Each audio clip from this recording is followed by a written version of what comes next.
Hello minasang, magandang gabi. Ulit, ito po si Dodong, ang inyong lingkod.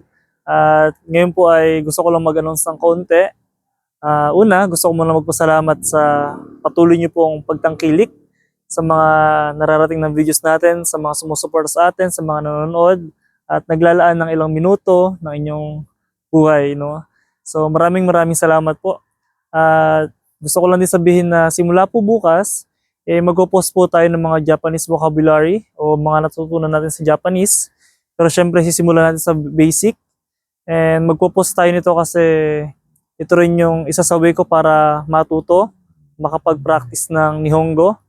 At ganun din, gusto kong humingi ng pasensya kasi namumuhay tayo dun sa salitang inconsistency sa ngayon, no? Sa pagpo-post ng videos natin at masyadong disorganized yung mga videos natin. Pero ayun, bukod dun sa magpo-post tayo ng mga Japanese vocabularies, magpo-post din tayo sa kung paano tayo makakapunta dito sa Japan.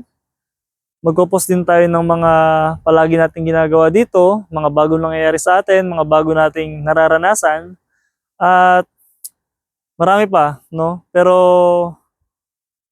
syempre sa Facebook, tapos sa Facebook page lang natin siya na ipopost. So minsan halo-halo, pero sisikapin po natin na maging organized yung mga ipopost nating videos.